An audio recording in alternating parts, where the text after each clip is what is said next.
Israel और Iran के बीच युद्ध जारी है। हमारे साथ शिया धर्मगुरु हैं। जिस तरह से ये युद्ध लगातार जारी है, कहा जा रहा है कि जमीन पर भी प्रदर्शन है, आक्रोश है। आपका क्या कहना? बिस्मिल्लाहिर्रहमानिर्रहीम। देखिए, मुसलसल अमेरिका जो है वो दुनिया को धोखा दे रहा है और उसके बाद वो कहता है कि अमन कायम, जब भी कहा तो अमन कायम करने के लिए तुम कत्ल कर रहे हो, अमन कायम करने की तुम जंग कर रहे हो, अमन कायम करने की तुम स्कूलों में बमबारी कर रहे हो। कितना अच्छा अमन कायम हो जाएगा जब 80 बच्चे मर जाएंगे और जब 100 से ज़्यादा बच्चियाँ कत्ल हो जाएंगी। कितना अच्छा अमन कायम हो जाएगा, पूरी दुनिया में अमन कायम हो जाएगा। मार डालो सबको, जब दुनिया में कोई रहेगा नहीं तो अब नहीं अमन रहेगा। जब कोई जिंदा ही नहीं रहेगा तो अब नहीं अमन रहेगा उसमें। तो ये बहुत बड़ा धोखा है। इसमें बहुत से मुल्क उसके साथ है, शामिल हैं। और अफसोस की बात यह कि हमारा मुल्क हिंदुस्तान जो है वो भी इस जुल्म के ऊपर, अत्याचार के ऊपर सब खामोश बैठे हुए हैं और कोई उसका कंडेनमेशन नहीं हो रहा है। किसी दूसरे मुल्क के रहबर को कत्ल कर दिया जाए, उसको जाके मार डाला जाए, उसके बाद कोई दुनिया खामोशी साथ रहे। किसी मुल्क का सदर जो है वो अगवा कर लिया जाए, उसके बाद सबके सब हाथ जोड़े खड़े रहे ट्रम्प के सामने कि सरकार हुजूर आप हमें मालिक है, जो भी चाहे आप करें। तो इसका ऐसे ही काम तो बरतानिया ने भी किया था यहाँ के ऊपर, ऐसे ही काम तो अंग्रेज भी करते रहे यहाँ के ऊपर। तो इसका मतलब कि वो भी बिल्कुल सही थे। या आप ये देखें कि कितनी ख़राब भाषा इस्तेमाल की जा रही है वहाँ के लिए। इसको भी कंडेम करेंगे कि गांधी जी शहीद हुए कि नहीं हुए थे। कोई कहे कि अरे गांधी मर गया और गांधी ख़त्म हो गया और गांधी ये हो गया, तो सही होगा वो? तो ये जो आज जो भी हमारे सामने आ रहा है कि इस तरह की सब चीज़ें, ये सब ये ग़ुलामी में हमको दिया जा रहा है। हम अंग्रेज़ों की ग़ुलामी से हटकर अब अमेरिका की ग़ुलामी के अंदर चले जा रहे हैं। इसके बाद जो अमेरिका कह रहा है उसको हमारा मुल्क जो है वो अंजाम दे रहा है। इसका मतलब है कि हमको तो ग़ुलामी में दिया जा रहा है। हमारा मुल्क जो है ग़ुलामी से हटा है, दूसरी ग़ुलामी में अंदर जा रहा है इसके। तो ये बहुत बड़ा इस पर, और इतनी हिम्मत नहीं है हमारे मुल्क में, इतना बड़ा अत्याचार वहाँ पर हो रहा है, लेकिन उसके लिए एक लफ्ज़ भी कह सके, कंडेम कर सके उसको, बल्कि गुंडे को जो है बढ़ावा दिया जा रहा है।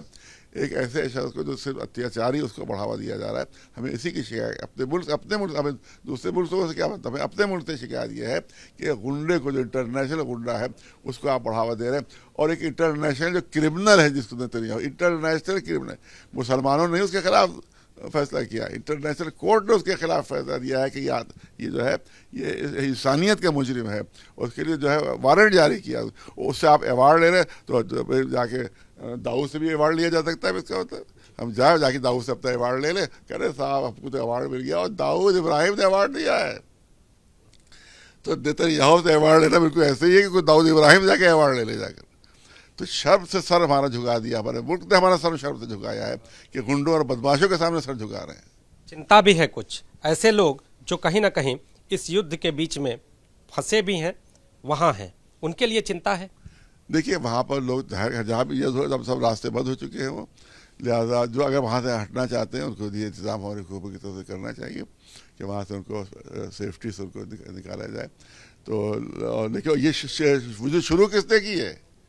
ईरान ने शुरू की है। अरे ये बताओ, ईरान ने शुरू की है युद्ध, कौन जिम्मेदार है इस चिंता का? ये कहते कि हिम्मत तुम लोग में नहीं हो रही है कि चिंता के जिम्मेदार कौन है? और सवाल यही है कि आपके भी ईरान ने युद्ध शुरू की होती तो उसके जुर्म है, मुजरिम अमेरिका, इसराइल, जो भी इस वक्त फंसा हुआ है और जो भी जिसको अगर किसको दिक्कत हो रही है उसका जिम्मेदार सबसे बड़ा क्रिमिनल ट्रम्प और सबसे बड़ा क्रिमिनल नेतन्याहू है। उसको कंडेम नहीं कर रहे और वो कह रहे चिंता है। खलील जी, इसलिए हम सवाल ये कर रहे हैं कि आपके भी परिवार के कुछ लोग ईरान में हैं, आपसे बातचीत हुई उनसे? नहीं, हमारी बातचीत होती रहती है। कौन है आप? हमारे बेटे वहाँ के ऊपर हैं, हमारी बहनें वहाँ के ऊपर हैं, हमारे पूरा परिवार वही के ऊपर रहता है। लेकिन ये कि वो वहाँ पर रहने पर आमादा है और तैयार है बिल्कुल वहाँ पर आने के लिए। जो उसने कहा कि भाई तुम किसी जरिए से आ सकते हो तो आ जाओ, तो उन्होंने कहा नहीं, हम यहीं पर रहेंगे, तो वहाँ पर रह रहे हैं। लेकिन जिनको जो आना चाहते हैं उनके इंतजाम होना चाहिए। लेकिन आपकी इतनी हिम्मत नहीं है कि जिसने हमला किया है उसके खिलाफ कह सकते हैं कि इनकी वजह से सारी परेशानियाँ हो रही है। इतनी जरूरत पैदा करो, अब तो इतनी हिम्मत तो पैदा कर लो।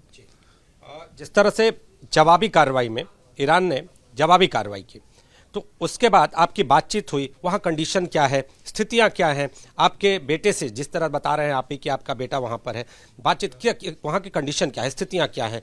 अफरा तफरी है, बंकर में है लोग, क्या है? कोई बंकर नहीं है। ये तो इसराइल में है कि सारे रोटा सबके सब बंकर के अंदर घुस जाते हैं। अरे जब वहाँ का रहबर बंकर में नहीं था तो पब्लिक कहाँ से बंकर में जाएगी? जो झूठ आप लोग बोला करते थे कि बंकर के अंदर घुसे हुए हैं, छुपे हुए हैं, ये सारा झूठ आप लोगों का खुल गया, बिल्कुल टोटल खुल गया। जब शहीद हो गए वो पता चला घर के अंदर थे, दफ्तर के अंदर थे, कभी जो बंकर में नहीं गया हो उसको आप लोग झूठ बोला करते थे बंकर के अंदर छुपा हुआ है। तो सारा लोगों का झूठ खुल गया, शहादत झूठ आप लोगों को खुला है, जो झूठ बोला करते थे आप लोग। बेटे से बातचीत में क्या बताया उन्होंने अभी की स्थिति? बिल्कुल वहाँ शांति है, बिल्कुल कोई परेशानी नहीं है, वहाँ कोई भगदड़ नहीं है, सपादा पूरे खुले में है और जो अल्लाह, मौत और ज़िंदगी अल्लाह के हाथ में होती है, लिहाजा उस पर मौत से अगर कोई भागना चाहे तो मौत से नहीं भाग सकता कोई। आप भागोगे तो अल्लाह ने कहा कि अगर तुम लोहे के उसके अंदर ब्रिज के अंदर भी होगे तो वहाँ भी मौत तुम्हें पहुँच जाएगी।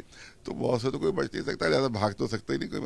लिहाजा जो भी अल्लाह की मर्जी होगी उस पर पूरा होगा। आपको तो कहीं ना कहीं थोड़ी बहुत चिंता ऐसी जो चीज़ें भाई जो जहाँ पर है वो तो कहेगा ही। हाँ, चिंता तो हमें है, लेकिन के बगैर के अब हमने अल्लाह सब जिस तरह से उन्होंने हमारे रहबर ने कहा था कि भाई हम जो कुछ भी हमारा सब इस्लाम के लिए है, हम इस्लाम पर हर चीज़ कुर्बान करने के लिए आमादा है। पर वही जुमले हम भी कहते हैं, जो कुछ भी हमारा सब इस्लाम के लिए है और इस्लाम के लिए हम हर चीज़ कुर्बान करने पर आमादा है। तो शिया धर्मगुरु कल्बे जब्बात के परिवार के लोग भी ईरान में हैं।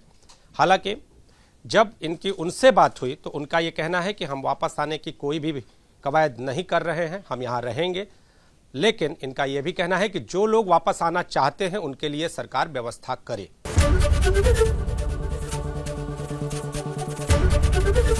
एबीपी गंगा, खबर आपकी, जुबान आपकी।